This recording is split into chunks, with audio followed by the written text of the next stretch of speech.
Yeah, we just thought we'd do this exercise to get everyone familiar with instant runoff voting or ranked choice voting. How many of y'all are familiar with the idea already? Okay, about half maybe. So basically the idea is that instead of just voting for one person, you rank your choices from first to last. And you don't have to do the full ranking, but just however many you choose to do. So here we have a sample election of favorite cereal. We've got 7 candidates, and you'll just rank number 1, number 2, number 3, however many you want, up to 7, but you don't have to do it all the way up to 7. And I'm going to be collecting the ballots in a few minutes, and I'll take them to the back, and I've got a little calculator that I programmed online to tabulate the results, and at the end of the meeting, we will talk about who won and how it turned out. And Texas is we're trying to push Texas towards adopting, or allowing at least, ranked choice voting in the future. Currently it's not allowed in this state. But in Maine, they have, for the 2018 election, they passed instant runoff voting for all of their congressional elections, House of Representatives. And they recently just also passed that for the presidency. And other states are working on it as well. So we want to get that done in Texas, and we thought it would be nice for you guys to have some firsthand experience with it. So go ahead and fill out your ballots, and it's say about 5 or 10 minutes. I'll collect them, and when you're done, just pass them to the outside and then back. So they'll be at the outside corners at the back, and I'll collect them there. The order gives numbers of electoral votes for the president? Well, Maine is different because they use the district method, which is only they in Nebraska use the district method in the Electoral College. So they're actually going to have, you could think of it as 3 elections, 1 in one district, 1 in the second district, and then 1 statewide. And so a given voter's ballot of ranked choices will be counted twice, once for their district and once for the statewide election of electors. Any other questions? Al? Yeah, let me ask you something on this handout here on preferential voting. I understand apparently that's the same as instant runoff voting. Instant runoff voting is a type of preferential or ranked choice On voting. the example election down here, as I look at the graph there and then down at the bottom, my understanding is Deb, who's got 400 votes in the first round, didn't get enough to stay in the polling. So her votes would be transferred to Chad. I haven't seen that handout in a while, but yeah, that sounds right. So that would give Chad 1,100 votes, and it says 800 here. Well, some people didn't do a complete ranking, so their ballots were exhausted in the next round. It's kind of like if you show up to an election and then there's a runoff and you don't show up, you're essentially abstaining. So some of those voters essentially abstain from subsequent rounds where they didn't fill out their ballot completely. Okay. So the numbers drop off. So this is a real example from somewhere. No, it's not a real. It's a made-up example from somewhere. Okay. Any other questions? So while you're filling out your ballot, what I thought I would do would also bring your attention to a number of things that are taking place. Many of you will know that the 2020 census is coming up. And after the census is taken, our state legislature will decide, someone will decide, state legislature at this point will decide on drawing district maps. And they are, the House Committee on Redistricting and the Senate Committee on Redistricting will have public hearings. The first of those public hearings will take place on Tuesday in Austin. They will take place around the state. But the first one is taking place on Tuesday, September 10th at 1:30 in the Capitol, and it's in room E 1.030. We will have a second one, public hearing in Austin on September 10th, 2020. I don't know the time or the room, but we will be the last of the public hearings as well. So the word first and the last will again be. The other thing I thought I'd bring your attention to is that the Austin Public Library is having a series of forums, I guess I would call them, community conversations called Come Tell It Like It Is. There's one on immigration here in this library. There will be one on a house divided and the opioid crisis at the Austin Public Library, the main library downtown. We have those listed on our website, and we encourage you to take a look at them. and to attend. Now, without further ado, if you have finished these, and I hope you have, I'll come around and collect them, and I'll turn the mic over, the virtual mic over to Mike. Thanks, Joanne, and welcome everyone on what passes in Texas for a lovely early autumn afternoon. School is back in session, and we're going to talk about civics education today. Civics knowledge seems to be at an all-time low in the view of many people.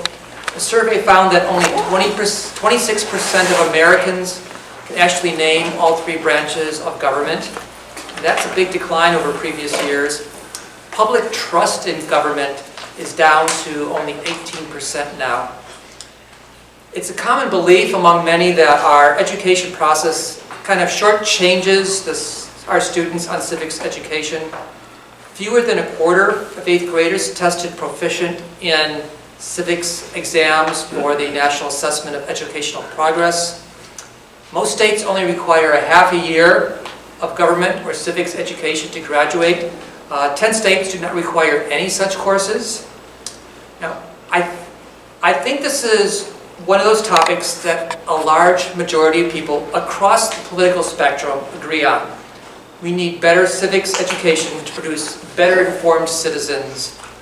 Now, they might not all agree on the particulars of what should be included in the civics class.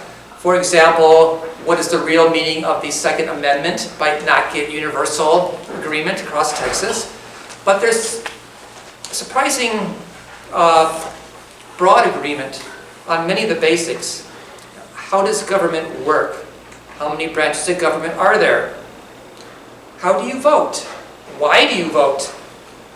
How can citizens participate in local governments? Why should citizens participate in local governments? How do we help citizens cultivate attitudes and beliefs that we might call civic virtues? And what is our responsibility as citizens? So today we're going to have our four panelists comment on this and talk about what they think should be in secondary school education programs. We're going to have the same format as usual after my introduction here. We're going to let the panelists each have 4 or 5 minutes to introduce themselves and talk about the topic. Then I'm going to ask a few questions of the panel in general and have a discussion here. Then we'll open it up to the audience, and I'll ask Joanne to help select questions from around the audience. And then finally we'll end a little bit early so Dan can tell us about the results of the instant runoff voting that you just participated in. And finally, there'll be an opportunity for you to come up and talk to any of the individual panel members that you want to afterwards. And that's always something that people enjoy doing because that's lots of questions and comments to make. So, for our 4 panel members, we'll start down at this end, Pamela Bixby. She's the chair of First Vote. It's a program for the Austin League of Women Voters. She conducts outreach to schools in the Austin area, brings this new voter education and registration program to high school seniors. Pamela, can you tell us a little bit more about yourself, your program, and your thoughts on this? Sure. As he said, I'm Pam Bixby. I'm a volunteer with the League of Women Voters of the Austin area. And the First Vote program came to me about a year ago. And what we do is we conduct outreach to Austin area high schools, both or all, public, private, and charter schools within the Austin area. We're trying to get farther afield. We've done Lake Travis. We've done some schools in Lago Vista. We've done 1 or 2 in Williamson County. So as we get more volunteers and more known, we're trying to reach further afield. But what we do is we reach out to the government teachers and we offer this program, which can fit into a class period, or we can also shorten it in case they don't have that much time. But in a class period, we can cover, what we mostly focus on is the why and the how of voting. We're not civics teachers, we're not government teachers, but we kind of talk to the kids about, the students, excuse me, not kids, about why they should vote. We talk about the history of the League of Women Voters, the fight that that we went through. We talk about trends, the positive trends of youth voting in the country. We show them the power of their cohort you know, it's basically about the same as the baby boomers, as far as the percentage of the electorate. So we focus on that and say, you know, we want them to understand their power and to take up the mantle of the civic education. And so once we kind of go through a little bit of basics, we have an activity that gets them talking about the issues of concern to them. We've chosen 6 issues that we think young people could relate to. Things like minimum wage, because either they're going to graduate next year, they're either going to get a job, they're going to go to college, so we talk about college debt and college tuition, or they might go in the military, so we talk a little bit about that. We ask them to, we are nonpartisan, I should say, and so we don't encourage any kind of sides. We just say, is this important to you? Why? Well, let's talk about it. We have that. We get them thinking about the things that they care about, and that they might be concerned about their politicians caring about. So do a little bit of that, and then we go into the mechanics of voting, because in Texas, and we mostly focus on Travis County because that's where we are. Just the mechanics of it. How do you find your polling place? You know, how do you know if it's busy or not? You know, we give them resources. How do you find unbiased information before you go to the polls? Because we say, of course, we're going to register everyone who's eligible today, but we don't want you to just go and vote without knowing anything. And so we offer many resources for finding unbiased information. And of course, we like to talk about the leagues .org, which is vote411.org, where you can get information on the candidates and your specific ballot, if there's any initiatives on the ballot, pros and cons for the initiatives, and we ask questions. Every league around the country, in fact, asks candidates questions. Those are in that, but based on your address, you can look up your own ballot. So we let them know there's a place where they can get unbiased information. And then at the end, we talk about making a plan to vote. Don't just, again, you can get registered here today if you're eligible, educate yourself, and then make a plan, because we know that young people especially, unless they really think about it ahead of time, you know, are you going to go with your friends? Are you going to go with your family? Can you drive? If not, where are you going to get a ride? So we help them think through those things. And then at the end, we register everyone who is eligible. And we go through the eligibility requirements, and we walk the students through their registration. So that's the program. And we do offer, as I said, shorter, more like 10 or 15-minute opportunities for teachers who are pressed for time. And then we also will just come in and do voter registration in a classroom. We don't like this as much because students tend to just walk right past you if you're set up in a cafeteria or something, but we will do that if that's all they have time for. Thanks. What portion of high schools in the area do you reach? Well, I just took over the program about a year ago. We did 18 schools in the fall, and we did 11 schools in the spring. So I don't know what percentage that is, and we're trying to, you know, we got fewer in the spring because it was harder to wedge into all the things that happened, all the testing and all that at the end of the year. So I'm not quite sure what the formula is for when's the best time. That's why we do it twice a year. And of course, the Secretary of State kind of mandates that students be offered voter registration in schools twice a year, which is why we kind of chose to do it twice a year. Okay. Thanks, Pamela. Up next, we have Patrick McGinnis. He works at Dell as computer engineer in his day job, but he's also president of the North Austin Republican and a precinct chair of the Republican Party of Texas. Patrick, can you tell us more about yourself and your thoughts on civic education? Yeah, more about myself. As he said, I have been active as a Republican, and I'm actually the former vice chair of the Travis County Republican Party, in addition to being former precinct chair, and we run the North Austin Republicans. We meet up at the Mangias at Burnett near Mopac, fourth Friday lunchtime, and we have some interesting and great speakers many times. You inviting everyone? You are all invited to come. We do have some of our friends who are not necessarily, you know, party line folks, but are very interested, especially when we have some of the local issues. We've had some good speakers on various issues, local, state. We're going to have our next meeting, by the way, late September, is going to be on election integrity. So we're going to talk about election integrity, which obviously falls somewhat into the whole civics and voting issues. And, but, you know, when I was asked by Joanne, you know, kind of to give a, quote, Republican perspective, but I realized that it's more about the fact I do have a doctorate in computer science. I'm someone who very much believes in education, and also as a father who's raising some sons, I went through the scouting program. I'm an Eagle Scout. My eldest is an Eagle Scout. I'm trying to get the other two. Part of the scouting program is to, you know, teach the scouts about citizenship. We have 3 merit badges: citizenship in the community, citizenship in the nation, citizenship in the world. You know, and so it's a program to help build character, to help build leadership, to help build people, to build boys into men. And now that it's co-ed, I guess it's to build our children and the next generation into our future. So when I was thinking about this, you know, I think we need to start with the question of not, you know, what about civics education, but why? Why do we have civics education? And it's interesting that the Texas Constitution actually gives us that answer.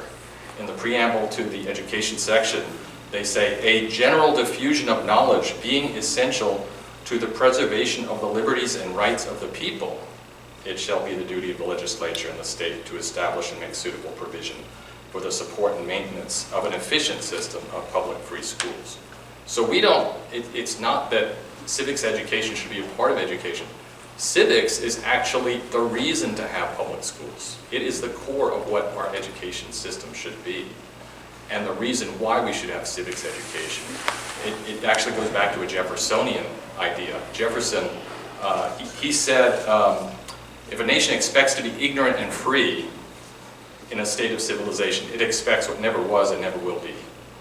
That he had this idea, and most of our founders, you know, had the same sense that this was a Republican experiment. The Republican experiment back in the late 1700s, when most of the world was ruled by emperors, kings, and, you know, despots. It was a novel idea to actually have the people govern themselves, and they understood that education was essential to governing in a Republican form of government. And so it is very distressing that you hear these kind of numbers about how people don't quite get, you know, how the system works or what it's about. And so when I think about if the why is about preserving liberty, and you think about our Pledge of Allegiance, where we talk about liberty and justice for all, that's the kind of nation we hope we have. That's the ideal we try to live up to. That's what we want to be preserving for the next generation. And so that's what we should be thinking about when we think about what civics education should be. And I'm sure we'll talk more about the details. But. Great. Thanks for coming. Next up, Amy Jaggers, Social Science Department Chair of Anderson High School, where she teaches history of the Americas and U.S. history. Amy, can you tell us more about yourself and your first-hand personal experience in the classroom? In the classroom, teaching high school students. Yeah, definitely. I am a teacher at Anderson. This is my 5th year to be at Anderson, and when I started at Anderson, I actually taught the government course. I've also taught at the middle school level as well. I've taught 8th grade history, which is the beginning foundations, where they start with early civic ideas about what government looks like and how to introduce that to students. I've also worked at Anderson because I do think civic education is important, and I've done some other things at Anderson to encourage civic participation. I was actually approached by some PTA members last year to write some lesson plans. The Texas Association for the PTA actually has a rally day at the Capitol every year where they promote their issues that they think are important. So I wrote some lesson plans to teach teachers how to teach students about what the Texas legislature looks like and how to look up bills and things like that, because then they get the opportunity to go and participate at the Capitol and speak with members of the legislature about issues that are important to themselves, and also that the PTA wants to focus on, issues that deal with education and the way our schools are funded right now. So it gave students a real hands-on experience to work in our local community to talk to our legislatures. I've also had the opportunity to take students to Washington, D.C. and participate in a program known as Close Up, which is another They're a very civic-minded organization. It gives students, again, a real hands-on look at what happens in DC. They break students up and put them with other students from across the country, and they encourage them to debate about issues that are pertinent to our society right now. They actually have students participate in a mock Congress. And the organization actually organizes a day for us to go and meet with our representatives at the Hill. So we met with Ted Cruz's people, we got to meet with John Portman's people, and we also got to meet with Michael McCall's people as well. So again, I got to take students and I fundraised, I really helped 2 students who never even left Austin before to get to go and have this really amazing experience in Washington, D.C. and really see what civics looks like on a first-hand basis. So I'm doing a lot, you know, of course, we could all, as a community in Anderson, encourage other social studies teachers to really emphasize civic education in our classrooms. And we have a great new AP teacher at Anderson who's really interested in promoting that as well. We've had programs at Anderson where teachers have become deputy registrars and we've registered students on campus. I have mail-in flyers as well, and we periodically walk around the 12th grade classes passing those out to get those early 18-year-olds registered to vote as well. So I feel like AISD allows us to have that opportunity to really encourage students to be civic-minded and to get registered to vote and learn what the issues are as well. Thank you, thank you. And our last youngest panel member, I believe, Jed Laduna, she is from the Generation Citizen Student Leadership Board. Can you tell us more about yourself and the Generation Citizenship Group? Hi everyone, my name is Joshua Laduna, but y'all can call me Jed. I'm from Circa, which is an early college high school in Bastrop, Texas, and I'm a junior there. So Generation Citizen is a nonprofit organization that focuses on civics education for students, which is the democracy, our rights, our just civic rights, and as well as a citizen. And Generation Citizen has this curriculum called Action Civics, which is a program that's project-based approach in civics education. And I think the best way to tell you about Action Civics is my project, my freshman year project, which is me and my classmates, we sent out a survey, and we've noticed that the outskirts of Bastrop doesn't really practice recycling that much, mostly because the truck routes don't go that far, or they just burn trash. And I think the main thing focused on is, well, what can we do to have that sort of recycling in there? And so the main thing is we found a root cause, and the next thing is our goals. So our targets is not but the next generation. So we go to Mina Elementary, where we have this program called TREE, which is Transforming Recycling in Elementary Education, which we teach younger students about recycling and how to recycle in order for them so that when they would become adults, they would have this mindset, this recycling mindset, that they could maybe change the future and also improve the outskirts of Bastrop to recycle more. And I'm from the Student Leadership Board, which I got into earlier this year, and we had a retreat in Washington. And the Student Leadership Board is where students and alumni practice Generation Citizen and try to promote them even more, because although Generation Citizen is a nonprofit organization, we still want to spread it nationwide, although it's really big in New York, in Massachusetts, in Rhode Island, here in Texas, in Oklahoma, and in California. And I think our main approach this year and next year is to even spread wider. Can you give us some idea of how many schools are involved in this in the Texas area? Oh, but I actually have a list of schools, and so there's Fulmer Middle School in Austin, as well as Keeling Middle School, Webb Middle School, Crockett High School, Regan High School, Travis Early College High School in Austin. And in Elgin, we have Elgin High School, Elgin Middle School. In Bastrop, obviously we have Circa. And in Maynard, we have Maynard High School, Maynard New Tech Middle School, and Maynard New Tech High School. So those are the schools here in Texas. Great, and are you getting support from other local organizations, or is it a national organization? How is this being funded and Yes. organized? Well, funded and organized is, we just take donations. I think that's the best way. We're a nonprofit organization, is we take donations.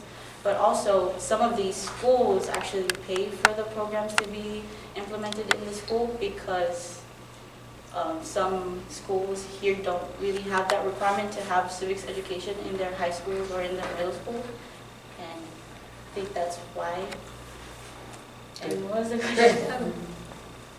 That was it. Yeah, and I know that AISD uses, uses the Generations of Citizen curriculum in some of their other classes. I know Anderson, our ethnic studies teacher, has used parts of it as well to build project-based work with looking at public issues in our community and allowing students to choose something on campus that they'd like to work towards. And I know a couple years ago, they actually presented that issue to the principal and vice principal as well. Thank you. These all sound like wonderful programs. My first question to the panel is it really as bad as the picture I painted to begin with? And I'll give Amy a chance to defend herself in the school system, and then I'll open it up to the other panel members.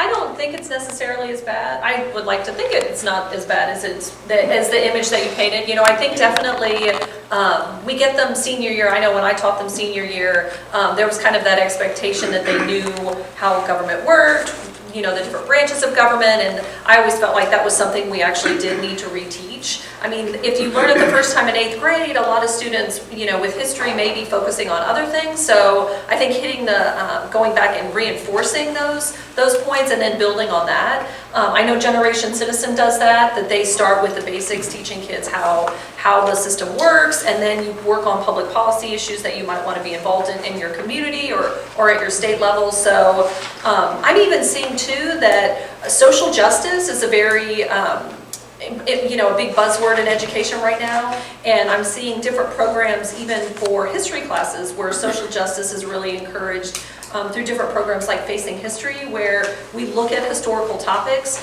and teach students how to act, you know, as an individual and how you would react if that was happening today. So teaching students how to be more aware of what's going on, how to stand up for issues that are maybe looked away from in different communities. So I think it's being taught in different ways in different classes, but definitely I think working towards educating more students is important as well. Maybe not saving it till 12th grade, you know, incorporating different elements at each grade level. Social studies, the social studies TEKS, you know, at each grade level include components about government that we should be working on. Celebrate Freedom Week is something that the legislature, is a law that the legislature has passed. So actually the week, I think it's September 16th, along with Constitution Day, social studies teachers are encouraged to teach about different issues, or, you know, constitutional documents and foundations of government and principles, different ideas about government, is actually expected of all social studies teachers at the secondary level that week.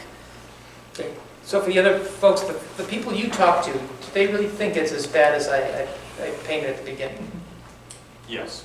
And I don't know whether that's true or not, because I wonder, if you go back to generation, was it still, you know, most people can't name their own congressman and don't know, you know, can't name the 3 branches of government, you know, 30 years ago. It may be true that it's not as bad, but I did see something that did concern me, which was recent poll results about, you know, less than half of the millennial generation feels that patriotism is important to them. And as I mentioned, if the purpose of the civics education is to impart this sense of patriotism so that you feel a civic duty and, you know, have this responsibility around the fact that you're a citizen, if less than half of that generation feels that's important, and they have shown the trends that it's less than, you know, it's kind of something that has been falling off. The trend has been going in the wrong direction.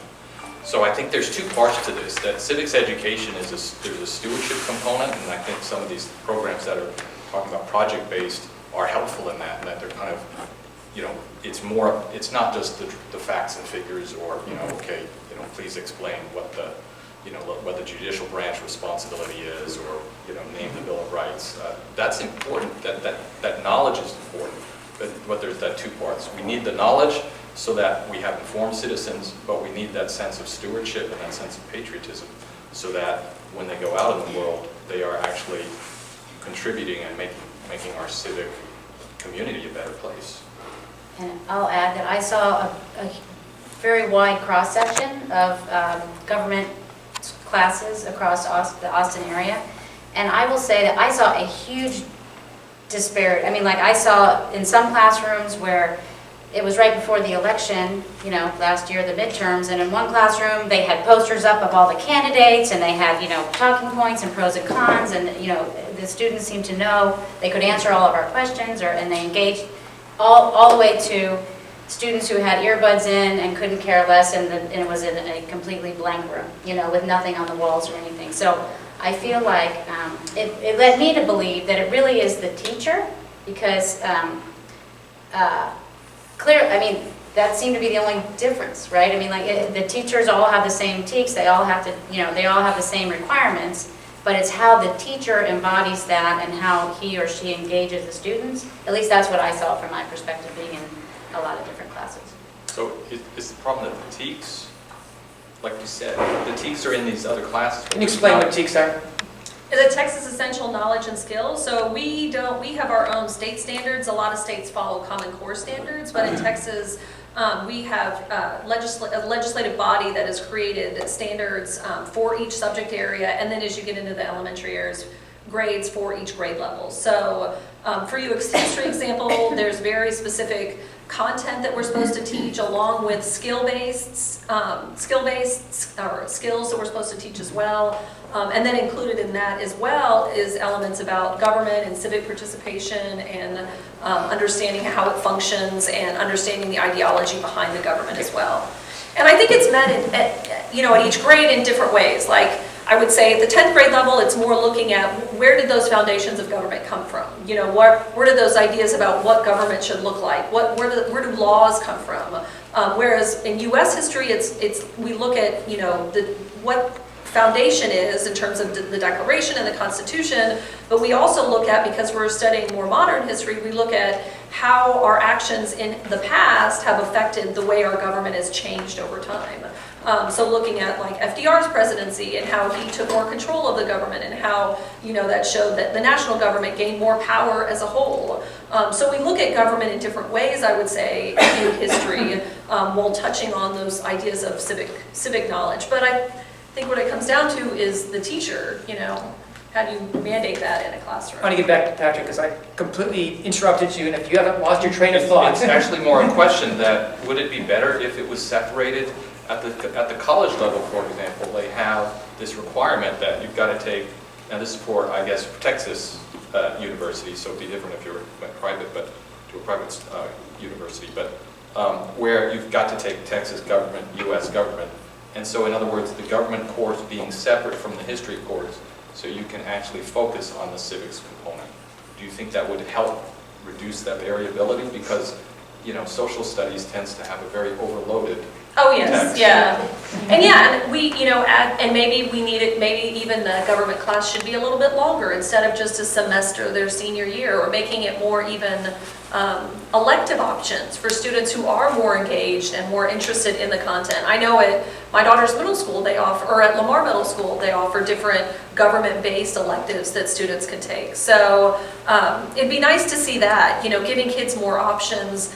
If they're not getting something out of their traditional social studies class, where can they get civic engagement or more involvement in government, or more knowledge? Even, you know, I tell students all the time, the easiest way to get involved is at the local level. You know, what can you do in our city, in your community to get involved? So maybe making more opportunities for that, or encouraging clubs and things like that outside of school. Right now we're just so prescribed to the structure that our state has defined. So we have to work around what we already have to do. Well, as a student, as a high school student, I've noticed that when Generation Citizen was implemented in my school, I've noticed that my classmates as well as other students in the school really, really care about our community as a whole. And that's why Generation Citizen is a student-led organization. It wants students to lead organizations, to create some sort of solution to a cause, and that's why the teacher in a class that has Generation Citizen is only there to aid the students, to give them advice, and to just show them some of like their civil rights. But it's the students that we are focused on, and how they really want Action Civics and how they want to take part in the community. And I think that some adults really overlook that part because, you know, we're kids and we're sort of like innocent. We don't know this and we don't know that. But if you really take a look at it, students are very aware of what's happening in this world, and they really want to change it. And I think that's what Generation Citizen aims to do. And just like all of these organizations, that Generation Citizen really wants students to be part of our democracy. Great, thanks. So I claimed at the beginning that there's actually a very broad consensus on this across the political spectrum, that we need better civics education. And I want to start by asking Patrick if he thinks that is really true, and if so, what are the prospects for actually finding a way to do this that leaves partisan politics outside of it? So there's a consensus on what should be taught. Great question. So before I was here, I was actually at the Texas Values. There's a forum up the road. So it's the conservative, values-oriented organization. They had 2 state Board of Education members talking about the issues they're facing. And they mentioned how, you know, anytime, you know, speaking of social studies texts, anytime the history books are opened and they're trying to do changes, it tends to be this fight of, you know, there's people are trying to get their point of view across.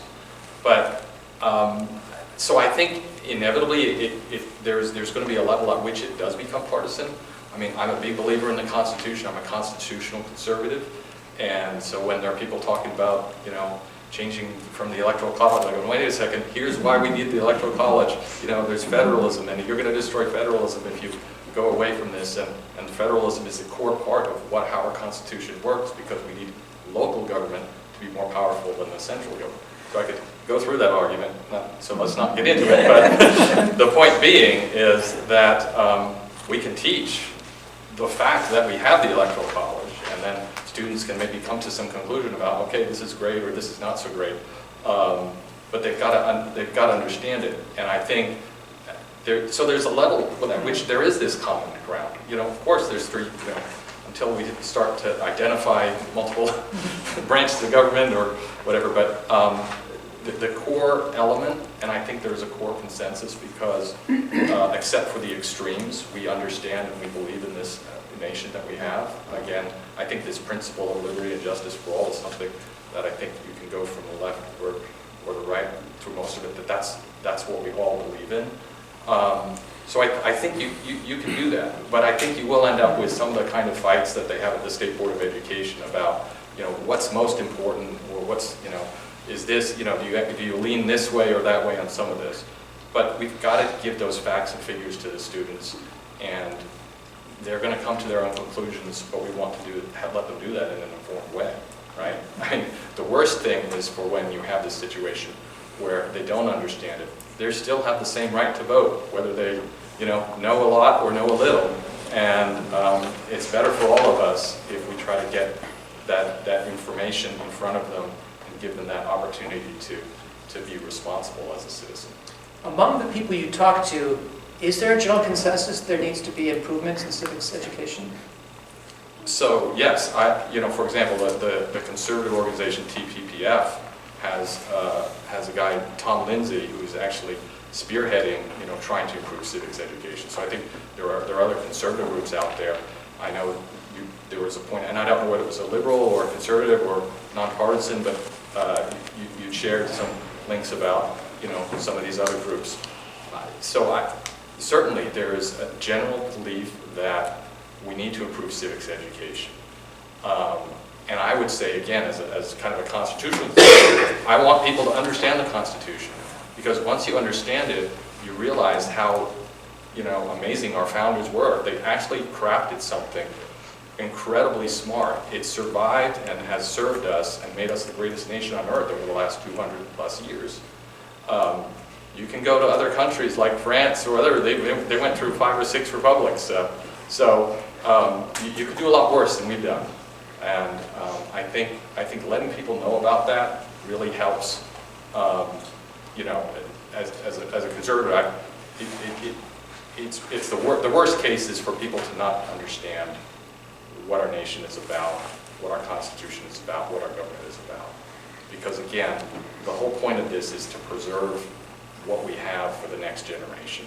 And if we don't teach the next generation well, it won't be preserved, and we are going to be in trouble. And so, I think you can get bipartisan consensus on that. I think, for example, if you said, yeah, we've got to beef up civics education, I don't think anyone in the room here would say, no, that's a terrible idea.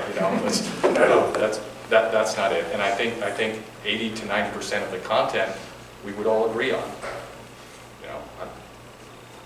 Just put it that way. Yeah. Any other thoughts, comments?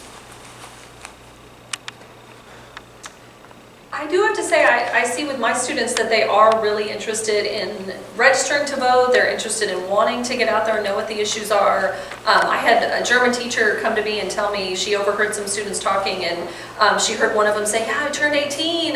And she heard her friend say, well, what are you most excited about turning 18? And the girl turned to her friend and said, I get to register to vote. And you don't think that's going to be their response coming out of an 18-year-old's mouth, but it's nice to hear that, we do have some kids that are really engaged in what's going on. I mean, I was here last year with kids who are, wanting to know what the issues are, wanting to get involved in government.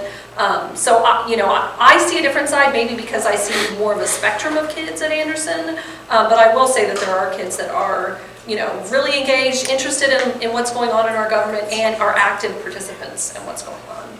And I think that's also key, is having that hands-on, like the project-based learning that Generation Citizen. Yeah, the Generation Citizen does, because that is how you learn the best, right? Is by doing something about it and picking an issue that you really care about. When I tell the students, I understand it's overwhelming. There's a whole lot of issues. I'm very involved and I pay attention, and I still, I still don't even know. Sometimes before I go to vote, I go read up on something because I just wasn't able to, stay on top of this issue. But I tell them as a gateway drug, learn about what do you really care about. Pick one thing. I don't want to create single issue voters, but you got to start somewhere. So I tell them, think one thing that you really care about, learn about it, get involved in something locally, and use that as your the place to start to vote. They need to start someplace. Also, as in my high school, which is Colorado River Collegiate Academy, I've noticed our neighboring high schools, which is Bastrop High School and Cedar Creek High School, don't have Generation Citizen. And from what I've noticed is that my high school has more students that are more excited to vote and more excited to be to have that kind of right, while Bastrop High School and Cedar Creek High School don't really have that mindset. Which is why I think that Generation Citizen, as well as other organizations who are pushing civics education, is a good way to implement mindsets in students to be excited to vote and to have that knowledge that you have the right of that voting process, and you can possibly change anything in the world. You have that leeway, and I think that's what Generation Citizen, what they do is great. Great. The topic of the Texas State Board of Education came up. Are they helping or hurting this process? Any comments? That's out of my league. Nobody wants to touch that? Well, again, I only brought it up because I think, first of all, I think it is helping in the sense that, as part of the democracy, it's good that we have an elected board. We have elected school boards at the local level. But again, a lot of curriculum, there becomes these state mandates. So it does become political in the sense that, when they get reviewed, and citizens can participate. They can be part of these working groups that help make this happen. So, you know, I think it's better that way because, again, this is part of our system. Our system is public participation. When you have public participation, then you get the public. So if you took it out and you basically said, well, let some unelected, Texas agency come up with the answer, what happens if they don't come up with the right answer? Then what's our recourse? Well, our recourse is go to the legislature, and then they pass a law. But then sometimes the laws are so onerous because then you've got the legislator telling the teacher what to do, and the teacher is going, well, this is ridiculous. The legislature doesn't know how to do my job. So you somehow have to kind of have it more relaxed than this top down. Bottom up is usually better, and letting teachers, principals, then the school board, then the state system, the TA and the State Board of Education, kind of maybe in that order, figure out how to make this work is perhaps the best that you can the best of the imperfect solution options that you have. So I love this idea of having students go visit their government officials. Being in Texas, we can actually go into the Capitol. We can go to the city meetings, city council meetings, and I'm fascinated at taking any students to Washington, D.C. I know when I was much younger, I did that. In fact, I was in a group of about 30 people from New York State that burst into Senator Hillary Clinton's office unannounced. And she wasn't there, but the look on the staff's eyes when 30 of us came in was something you remember the rest of your life. So I'm sure those kids will remember that experience the rest of their lives. Before we open it up to the audience for questions, I want to ask if there's any other wonderful new ideas that you'd love to see instituted within our school system, beyond wonderful programs you're already supporting. Well, I like what the Texas PTA has done. I think that Rally Day is a really great way to get students involved in the legislative process, even if it's just about educational issues that PTA wants supported with their representatives. Because when I took students in February to Rally Day, it's a day they've set as, I think, February 23rd. When I sat with the students in the conference room at the Omni Hotel downtown, we were in a double room, and the whole room was filled with students. I can't even imagine how many kids were there, and they were kids that came from all over the state. The PTAs bussed them in to allow them to have a voice at the Capitol. So it's, I think it's programs like that, parents buying into it, wanting their kids to get involved, I think is important as well, because with that, then those kids have that backing to know. It's not just teachers that are important in this process, but parent involvement also can help influence their children into being involved in things like that, which is important. The other thing that, I just like the program she's involved in, the Model UN programs, there's actually a Patriot Academy that happens in the Texas legislature where it's kind of a model Texas legislature. I think any opportunity to get kids to understand or participate in those kinds of forms really is a great experience for them to have a sense of, okay, here's what it takes to make the decision, so that later on they get more interested in participating. Mock election programs. Yeah, too, mock elections, helps with yeah. that, kind of the understanding the process and the outcome. Well, and those debate students, that's, they're looking at public issues, they're debating at different sides of the issue. It's allowing them to look at it from different perspectives, and then allowing them to have a voice and a forum to talk about what they think is important. Okay, any other thoughts? So we're going to open it up to audience questions, and this is how it's going to work. The usual format, you were allowed a question, please make it brief, or a statement if you want. You can address it to a single person or the panel in general. And You're allowed one follow-up question if you need it. What we're trying to avoid is getting into a back and forth dialogue or argument with a panel member here. So you want to make time for everyone in the audience who has a question to get a chance to ask their question. So Joanne is going to help me pick the people, and I'll try and moderate the group up here. So I had two very quick questions. One is to the League of Women Voters person. Is that an Austin program or is it a nationwide program? And second question is, I'd like to hear what the panel thinks about changing the voting age to 16. The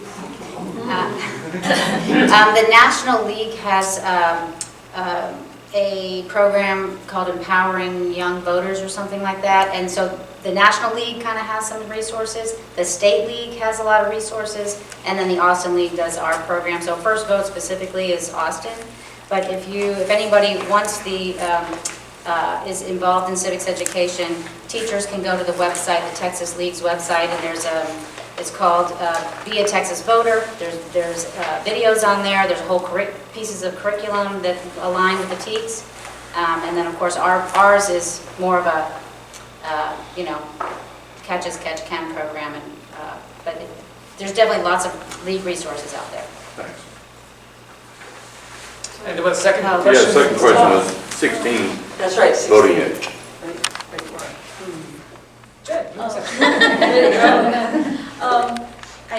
I mean, in my opinion, I like them to lower the voting rights, but I think that right now the most important thing is to get more civics programs, civics education out there in Texas, because general citizen only covers a small part of Texas. But I think that you would want to implement it in every school, like that educating that civics program in every school before lowering the voting age, so that students could really have that knowledge about their role as a citizen.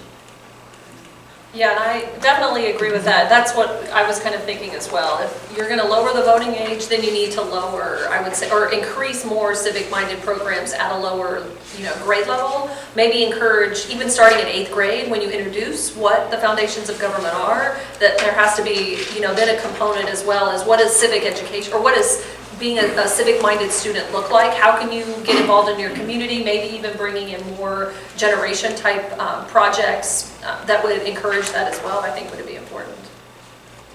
Yeah, so I'll bring up another quote relevant. First requisite of a good citizen of this republic is that he shall be able and willing to pull his weight. That's Teddy Roosevelt. So if you think about it, voting is a duty and is not an inherent right like life, liberty, and the pursuit of happiness. It's your say in the community, but how do we decide who has a say in the community? You've got to become informed first, and to their points. So you're basically saying you want people who don't even have a high school education to have the same level of responsibility in making these decisions as you do. And I'm not sure that's a great idea, right? It was a question, it wasn't a statement. Exactly. So I think we want to actually build up the level of citizenship, informed citizenship, as opposed to thinking about ideas to expand the franchise, which might actually go in the other direction. Yes, Ms. Jaggers, your Anderson High School is over here on Mesa Drive, correct? That's correct. Is the principles and the curriculum that you teach available throughout all of the schools in the Austin or Travis County area? Well, yes, we're all, in AISD, we're all supposed to be teaching the same content. We all have a bank of lessons that we can pull from. But it depends on, I would say the accountability maybe of the teacher, what they're doing in their classroom. In terms of, are they doing a comparable job to someone who is more civic-minded and really pushing those issues? So you took your class to Washington, D.C. Well, I didn't take a class. I took a group it was a group of students that were interested in going. So it was an outside group. It was kids that were in any of the classes. It was offered to anyone at Anderson. And so they provided their own cost and that kind of thing? Yes, that's correct, yeah. Okay. Yeah, it's through a company called Close Up, and the students pay up front to go, and then it pays for for their airfare, it pays for their meals, it pays for their lodging and any transportation. They also break the students up into groups, and some days the students go off with close-up leaders and work on government policy issues, and they take the teachers off to do teacher programs. So it allows students to have, I feel like, kind of more a hands-on experience. I call it, to kids when I describe it, I call it like a camp experience in DC for the week, where you're really immersed in what's going on in the government at that moment, and you're allowed to have a voice and really discuss those issues with each other, with kids from around the country. Well, that's admirable. Yeah. I've worked with the Okay. early voters.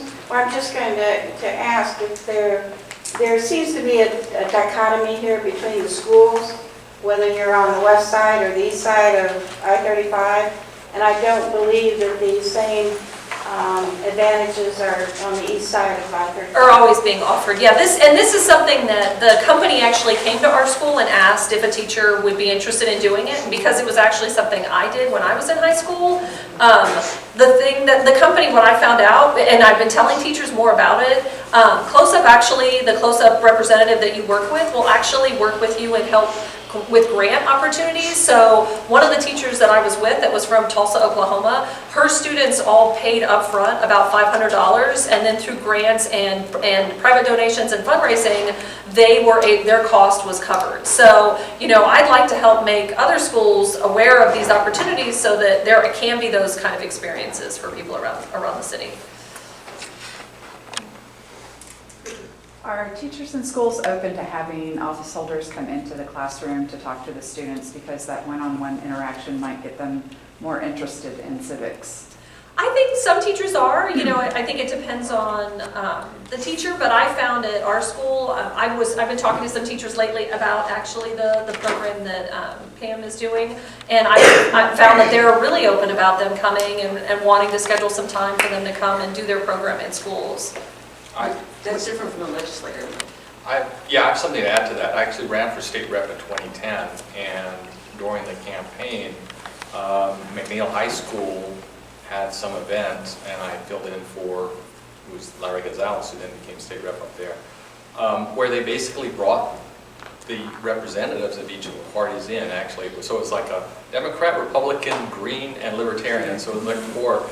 And they had, so it was either the social history or social studies, you know, class, and teacher, and then some of the students just were asking questions and getting to know basically what, you know, what each party was about, what they represented, and that sort of thing. So I thought it was an interesting experience, you know, to kind of get the students to, in effect, be, you know, the live audience for a discussion and debate about things. I'll also add, when we had our program in Lanier last year, which is now in Navarro, I think, the day that we were doing our program, the city councilman, Greg Kassar, was there doing a forum for the students about gentrification or something, so the students were able to discuss with him. So I thought that was really nice, local, you know, showed the power of.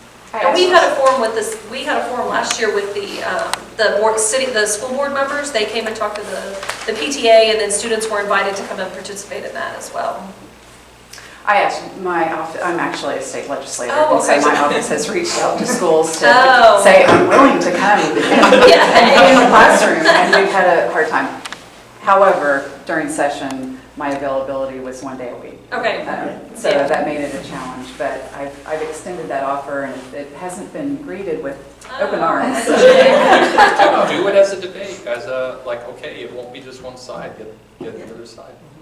I'll also say that as the program we first voted, I had to contact schools multiple times. I mean, I was on them sending, constantly, because they're super busy, and then they have to squeeze you into this very tight curriculum, and so sometimes it just, you gotta knock a lot of doors. Yeah. And they get lots of requests Yeah. for people to come into the classroom for various reasons. So it's fun. So I have one question. I happen to be associated with New Hampshire because we own property in New Hampshire, and New Hampshire had an interesting forum. It was called We the People Project Citizen, and it was organized by the New Hampshire Bar Association and Project Citizen, which I thought was So it's really at the state level where they began that conversation about civics in the classroom. And I was wondering if that could become a model for this, for our state, in order to be able to engage the community as a whole and legislators into that kind of a project. It was a 2-day symposium. Oh, wow. I will say that I know the Austin Bar Association, or maybe that's not the actual organization, but a group of lawyers in Austin has created a program, a presentation to bring into schools, and they at one point reached out to me.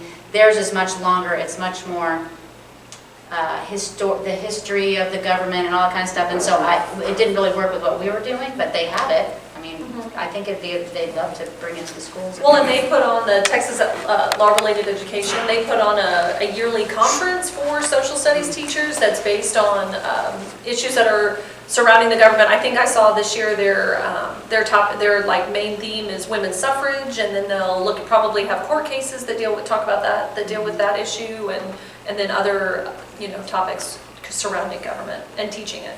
Yes. I'm hearing a lot of talking about issues, and I think that's probably a good way to get kids motivated. But Pat said something earlier about Jefferson, and is there a way we can get civics education to be about the system itself? Or is that just too abstract for high school kids? That's what they do in the college. They'll teach a constitutional class and a government class. Why can't we do that in high school, where the kids are taught, this is like a rail system. This is a system that you need to understand. You don't have to have an issue, because frankly, adults, I see a lot of single-issue adults, and are we just raising single-issue children? Well, I think they do teach it at the 8th grade level, and it is something they start with in government the first, when they take it the first 6 weeks. So there is a basic, foundation of checks and balances, separation of powers. How does this system work? Because I think you have to teach that before you can get to the issues. Well, then how did Mike's statistic at the beginning of the meeting come about? I don't know where that statistic came from. So.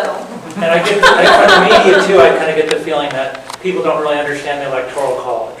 And they don't really understand, as a society, we don't seem to understand the nuts and the bolts, which I kind of agree with Pat. How can we have an issue we're interested in if we don't even understand the nuts and the bolts? I guess it comes down to too, you're teaching high school students. I see it in a U.S. history class. Too. They are, but I mean, how do you get them to internalize, understand that, because I do talk to students. I don't want to vote. What does this matter to me? And I'm like, well, let's talk about that. Let's talk about where that's coming from and why maybe you're afraid of voting more than anything else. But, it's about getting them to buy into it, remember it, and and have a level of understanding that if maybe they don't get it, to ask questions, where some kids will say, this is way too confusing for me, I'm just going to ignore it, and it's going to move on, and that's going to be okay. And if I can add to that, anecdotally, our son didn't actually begin to vote, and we are very active politically, right? He didn't vote until he had to pay taxes. And he voted.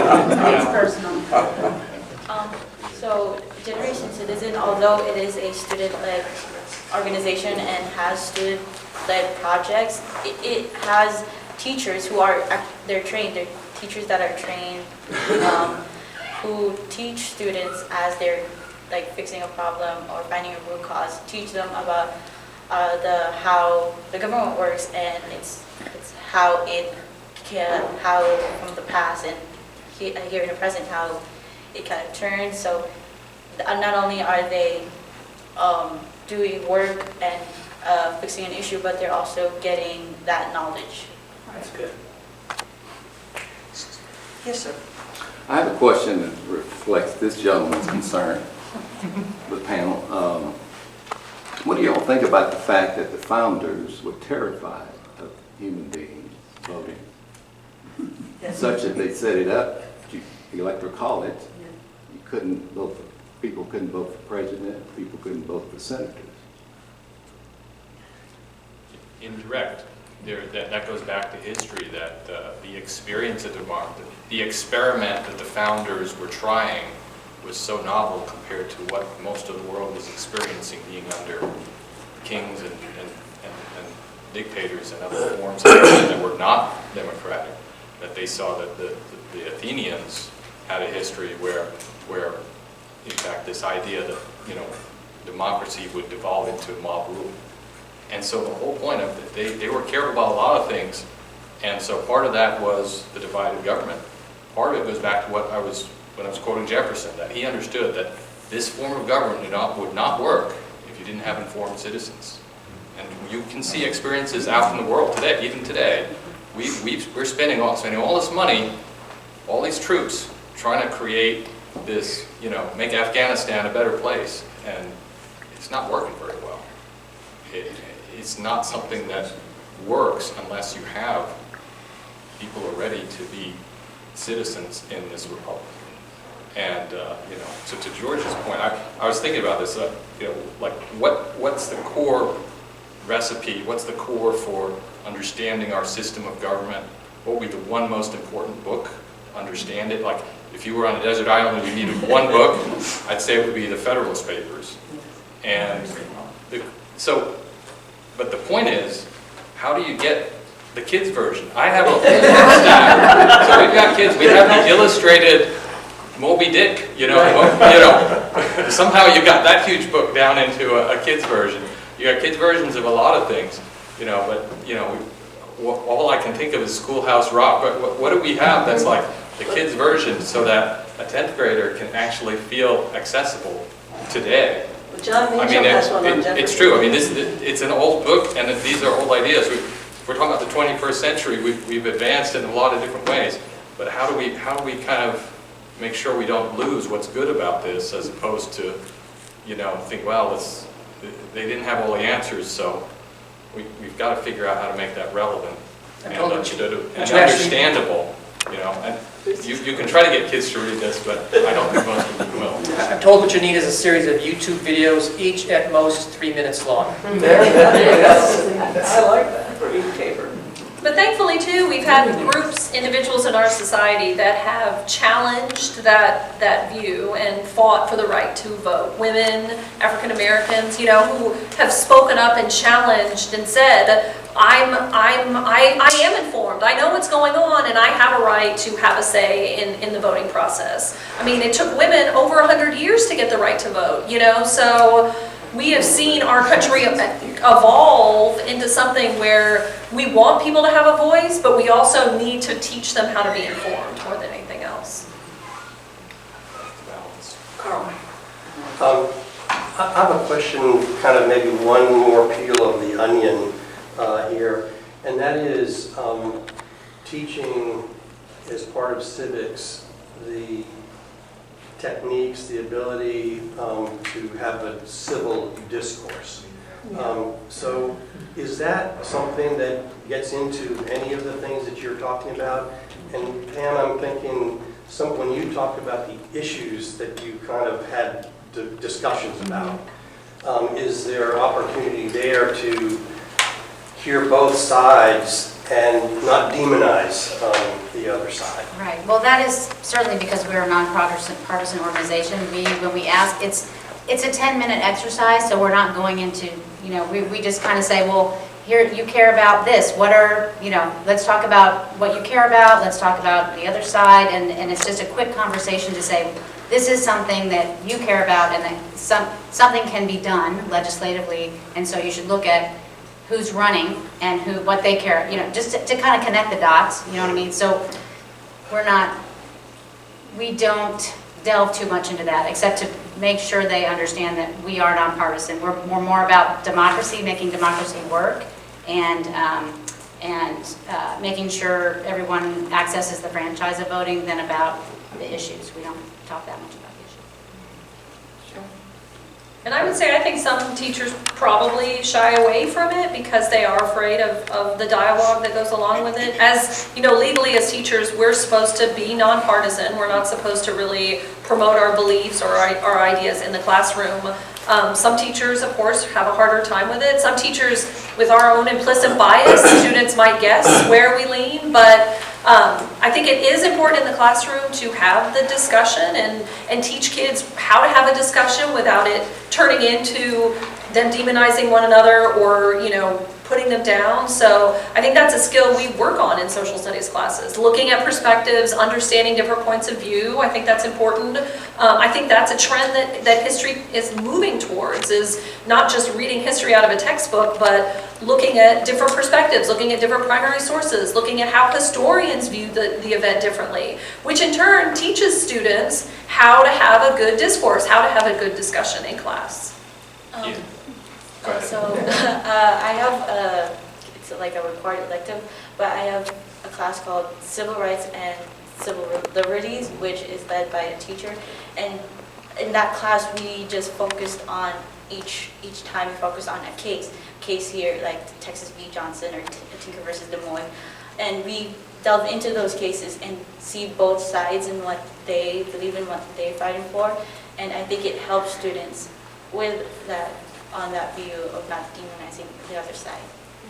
Yeah, I was just going to add, you know, we're part of the Westwood High School. They have a very strong debate club, debate team, and I think the debate teams and debate club activities at the high school are very helpful in that arena about how do you advance your point of view and how do you advance an argument in the right kind of structured civil way that it needs to be done. I just want to say, debate might be a little bit different from having a civil conversation actually with someone, That's true, but I think getting that exposure to another point of view and understanding how we're going to engage each other is helpful, just whether it's in the classroom or whether it's... I just say, I do support that being taught in schools because social media does not set a good example of how to have civil conversations. I just wanted to follow on what he said, that the three things that I can think of that are not being taught currently in the public school system is civil discourse, civility, and debate. Those are all, by your own admission, I think, electives and not taught as a general rule. When you think of the days of Daniel Webster and Stephen Douglas, debates were supposed to last 3 hours, not 30 minutes, not even 10 minutes. Today, it's a soundbite. And you can't get into any material if you try to dilute it down to a soundbite.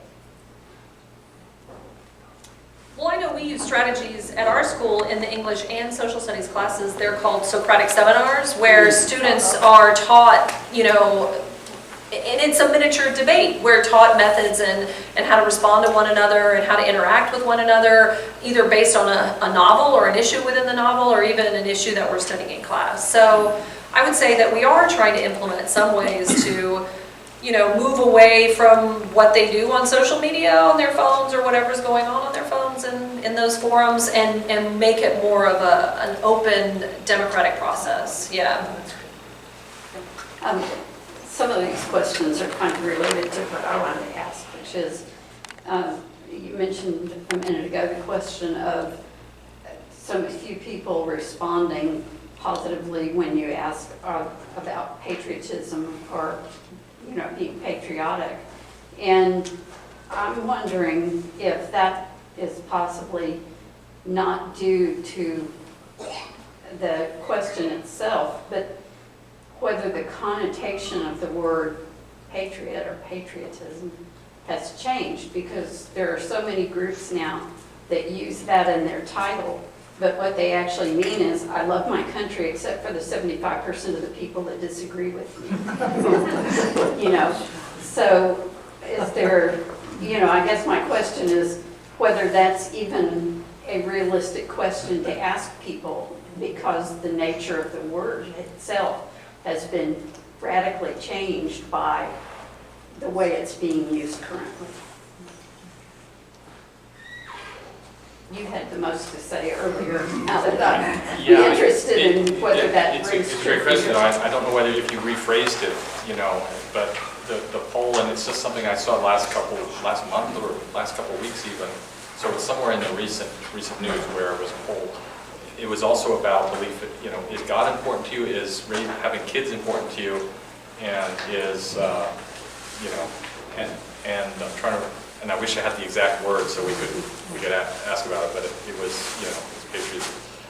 So whether it's that word or whether it's that concept, I do wonder though whether part of it is, are we teaching kids, there is a good part to our history, there's a bad part to our history, there's a part where you can have different interpretations. And are we kind of making them feel bad about the United States? Is that, or is it more what you're saying? I don't know. But either way, I think we would, again, want people to feel this sense of stewardship about our country and about our community in a way that, you know, it is our love, you know, to me, patriotism it's love of country. It's not. Well, if you ask right? people, do you love your country? Would you get the same percentage? Maybe that would be a great question to ask. Okay. At the very beginning, Mike mentioned how few civics classes there are in our country today in education. When I was growing up in conservative in New Hampshire in the 1950s, everybody took a whole year of what was called Problems of Democracy in our junior year of high school. They then decided that there were no problems in democracy and changed the name to government. But every one of us spent a whole year in junior high and in our junior year learning how our government worked. What happened? That's what I want to know. Why isn't that in Texas? Why isn't that in ASID? Why isn't that in the United States? That's a great question. I think there's been now an emphasis more on looking at history as opposed to looking at government in that span. I think we look at elements of government in our history classes, like I was saying earlier, and now they've dedicated a whole year in 9th grade to geography. So I think in 9th grade they take geography, 10th grade they take world history, 11th grade they take US history, and it's even just the second, what we call the second half. They start in the 1870s and go to more modern history, and then in their senior year they take a semester of government and a semester of economics. Or you can take the AP alternative, which is AP government or economics. And some students even do dual credit. We have ACC classes that they offer. The students who do that, though, they take the ACC class, they take the semester of government, and then they take the semester of Texas history, or Texas government as well. So I would also add, my kids are now in college, but STEM is really big now. I mean, I just think it's just a matter of how much time you have the kids and what do you prioritize. And so there was, there's only so much time, and there's more stuff to learn now. And maybe too, we're seeing our district go more to more programs, and I saw in the new boundary map that they're looking at for AISD that they're making one of the local high schools a social justice government program. They're making programs, or that's what they're proposing. So maybe at those kind of schools, and they'll have more dedicated classes that focus on problems in government or civic education or social issues and things like that. So maybe we'll see a different trend as we see program-based high schools changing around the district. I would just say, it seems to me you do get overloaded with these texts. You do, And if you want this to actually be important enough to reflect this importance, we probably do need to require either a semester or a year, like you had in just focusing on the U.S. government as its own class, because otherwise it just gets piled in. They try to stuff a 5-pound bag with 10 pounds of curriculum, and it doesn't actually get the fair, attention it deserves. It is my understanding that there are a number of summer programs that have been available to students, and I know that parents who have high school kids are always looking for something to push them into and get them out of the texting. Yeah. I think that Baylor has one. I'm not sure whether there are others, and I was wondering whether any of you are familiar with any of the summer programs. I don't know much about them now. Like Boys State? No, it's a different one. I thought I brought it with me, but I didn't. I can put it on our website, because I asked them if they would come and be on the panel, but they couldn't. Well, I don't think this is a summer program, but it is a program that would allow that you don't need the school to be really a part of, which is SUSO, Speak Up, Speak Out.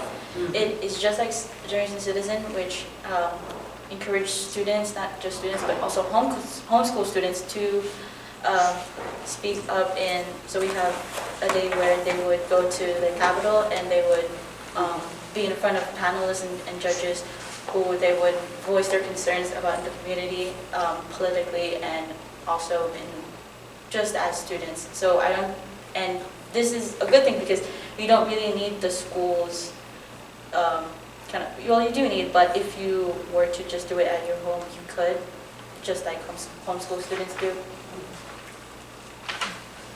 Yes, ma'am. Oh, Allergies. there. Thank you. Put my glasses on. I'm going to Thank you, because I'm The panel has largely been discussing civic ignorance, which was the subject of one of the disappointing statistics Mr. Jankowski shared at the beginning.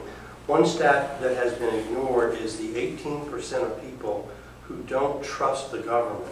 How do we push civic education and engagement and voter turnout when students and adults believe, for good reason, that their vote and voice doesn't matter in the face of greater influences?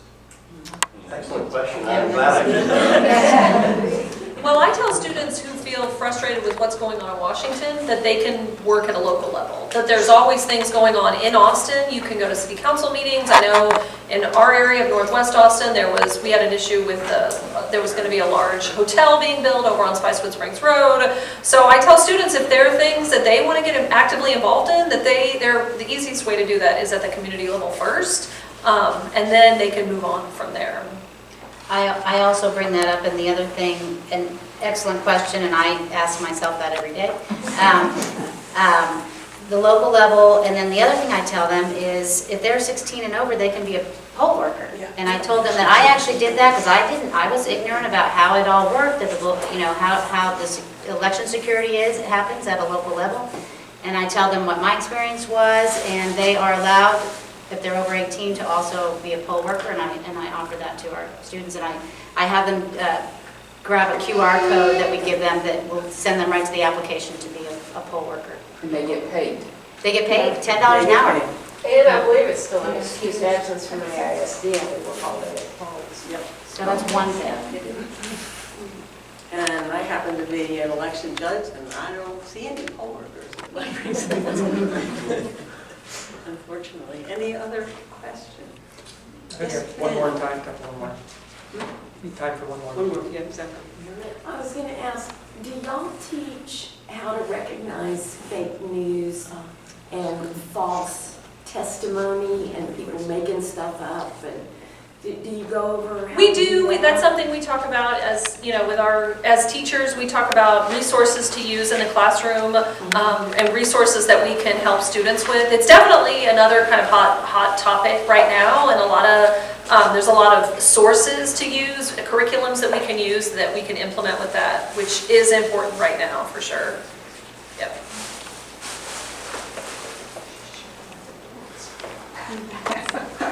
Well, two things. One is I hope you can thank our panel for coming.